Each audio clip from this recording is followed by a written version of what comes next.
The restaurant was full, not just with people, but with noise, laughter, clinking glasses, and the thick scent of luxury. It was one of those places where everything from the golden chandeliers to the staff uniforms whispered one thing: this place is not for everyone. Asterisk, and apparently she wasn't part of everyone. Asterisk Alina stood at the entrance, clutching her purse like it was a shield. Her coat was damp from the unexpected rain, her sneakers slightly muddy, her long black hair stuck to her cheeks. She looked around, scanning for an empty seat. People glanced her way, then looked away. Some looked her up and down and then whispered to each other. Asterisk, she wasn't dressed like them. No heels, no branded handbag, no reservation. Just a girl with eyes that had clearly seen too much. Asterisk Alina had spent the whole day walking the city, looking for job interviews, handing out her resume. It had been months since she lost her last job, and rent was overdue. She hadn't eaten since the night before. She passed the warm glow of this restaurant. Something pulled her inside. Just to sit, maybe to drink water, maybe to feel human for a few minutes. But the moment she stepped in, the judgment began. A hostess approached, looking visibly uncomfortable. "Do you have a reservation?" Asterisk Alina shook her head. "No, I was hoping I could just sit and order something small." Asterisk, the hostess forced a smile. "I'm afraid we're fully booked right now." Asterisk, behind her, several tables sat half empty. Alina turned to gesture toward one, but the hostess had already walked away. Asterisk, she looked around again. Couples chatted. Businessmen laughed. Nobody made space. Nobody even offered a glance of kindness. Asterisk, she walked to an empty chair tucked at a two-person table, hoping maybe she could just take it quietly. But before she could reach it, a woman in a red dress shot her a sharp glare. Asterisk, excuse me. That's taken. Asterisk Alina nodded quickly, stepping back, mumbling, sorry. Asterisk, and then, as if it was scripted, her bag slipped from her shoulder. Its contents spilled across the floor. Resumes, a notepad, a worn-out water bottle, a small lipstick, rolled under someone's table. She knelt down quickly, gathering her things, cheeks burning. Asterisk, no one helped. No one offered a hand. Until someone did.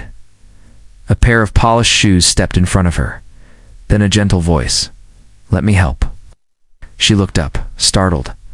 A man in a charcoal gray suit, probably in his late 30s, crouched beside her, picking up the scattered papers. He smiled, not the polite kind, but a warm, real one.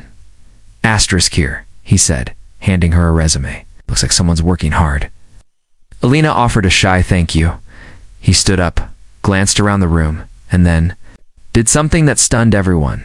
He pulled out a chair at his table. "For you," he said. "Sit." The entire restaurant turned. Some diners frowned. Others whispered. A waiter stepped forward, clearly unsure whether to intervene. Asterisk, but the man didn't care. He smiled again, unfazed by the attention. "A break." Asterisk, Alina hesitated. Then she sat, slowly, gratefully. Asterisk, he called the waiter and asked for a menu. "Whatever she wants," he said. "It's on me." Asterisk, "I didn't mean to. I wasn't begging." She stayed. Asterisk, "I know," he said gently. "I've been there." His name was Daniel. Asterisk, a corporate lawyer. Successful, polished. But he didn't come for money. He told her about growing up in a single bedroom apartment with his mother, about working night shifts while studying law, and about the time he, too, was turned away from a restaurant just because he didn't look the part. Asterisk Alina listened quietly as he spoke, not because she didn't want to talk, but because for the first time in a long time, someone was speaking to her like she mattered. Asterisk, they ate. She ordered soup and tea. He didn't ask questions she wasn't ready to answer. He just offered presence, kindness, humanity. Asterisk, when the meal ended, she stood to thank him. He handed her a business card. Asterisk, you said you were job hunting? Asterisk, she nodded. Asterisk, we're looking for a junior assistant at my firm. Email me your resume. Come by Monday. Asterisk, her eyes widened. Are you serious? Asterisk, he smiled. Everyone deserves a chair. Sometimes all it takes is for someone to pull one out. Alina left the restaurant not just full but seen, restored. She walked back into the rain with a strange lightness, like something heavy had finally been lifted.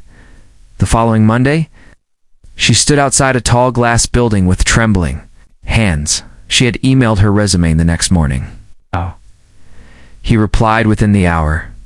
Now, she was here for an interview. Asterisk, she walked into the office and saw him. Same smile. Asterisk. Asterisk, I don't give out jobs as favors, he said honestly. You'll earn it. But I believe in starting lines. You just need a place to run from. Asterisk. She aced the interview. She got the job. Asterisk weeks turned into months. Alina proved herself hardworking, focused, reliable. She saved enough to move into a small apartment. She paid off her debts. She bought a second-hand blazer and new shoes. Asterisk one day. She walked into the same restaurant with colleagues for a team dinner. The hostess looked at her without recognition. Do you have a reservation? Alina smiled. Yes. Under Daniels & Co. Asterisk, they were led to a corner booth. She sat with confidence, head held high. And as the server poured water, she noticed another girl by the door, younger, nervous, hesitant, slightly wet from the rain. Holding a plastic folder, no one moved. But Alina did. Asterisk, she stood up, walked over, pulled out a chair. Moral of the story. Asterisk, sometimes the kindest thing you can do is pull out a chair. One act of dignity can echo for years. Because when no one lets you in, all it takes is one person to say, you belong here too. Asterisk.